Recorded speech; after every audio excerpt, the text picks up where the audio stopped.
दुनिया के कई हिस्सों में युद्ध हो रहे हैं, रूस और यूक्रेन के बीच, इजराइल और हमास के बीच, और अब इस लिस्ट में शामिल हो गया है ईरान और इजराइल का युद्ध।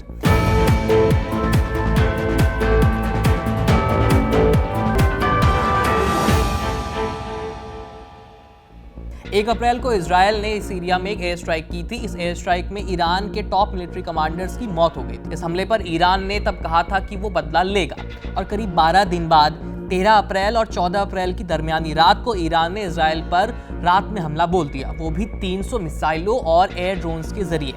इस हमले के तुरंत बाद इजराइल ने वॉर कैबिनेट की मीटिंग बुला ली। उधर अमेरिका ने भी इजराइल को भरोसा दिलाया कि ईरान की इस हरकत के खिलाफ एक्शन लिया जाएगा। शनिवार की देर रात ईरान ने इजराइल पर मिसाइल और ड्रोन से हमला किया। हमले के दौरान ईरान ने इजराइल के डोमेना न्यूक्लियर प्लांट पर भी मिसाइलें दागी। इस हमले में इजराइल के न्यूक्लियर प्लांट को थोड़ा सा नुकसान पहुंचा, ज्यादा नहीं, थोड़ा सा।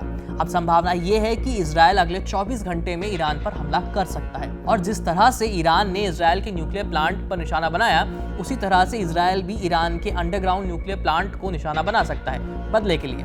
इजरायली सेना के प्रवक्ता डेनियल हगारी का एक बयान सामने आया है, जिसमें उन्होंने इसकी जानकारी दी है। उनका कहना है कि इजरायली सेना इस बारे में फैसला लेगी कि ईरान के किन किन इलाकों को निशाना बनाना है। इसमें ईरान की न्यूक्लियर साइट्स भी शामिल हो सकती है, और ईरान के मिलिट्री ठिकानों पर भी हमला हो सकता है। मीडिया रिपोर्ट्स के मुताबिक इजरायली सेना ईरान पर हमले के लिए तैयार दिखाई दे रही है, और अगले 24 घंटे में इजराइल ईरान की न्यूक्लियर साइट्स को निशाना बना सकता है। इजराइल के टारगेट पर ईरानी न्यूक्लियर प्लांट HDR है। जानकारी के मुताबिक ईरान के बुशर शहर में न्यूक्लियर पावर स्टेशन पर हमला हो सकता है।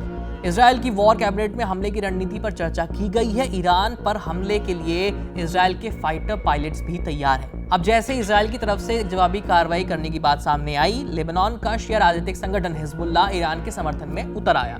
हिजबुल्लाह ने इजराइल को चेतावनी देते हुए कहा कि अगर इजराइल ने ईरान पर हमला किया तो वो इजराइल को नहीं छोड़ेगा।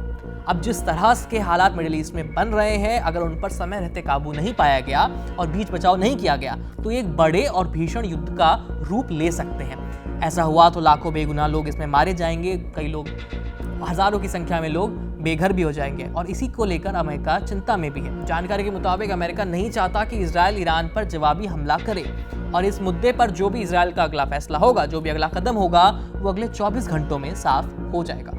इस खबर में इतना ही। तमाम अपडेट्स के लिए देखते रहिए ABP लाइव। मेरा नाम है आयुष। धन्यवाद।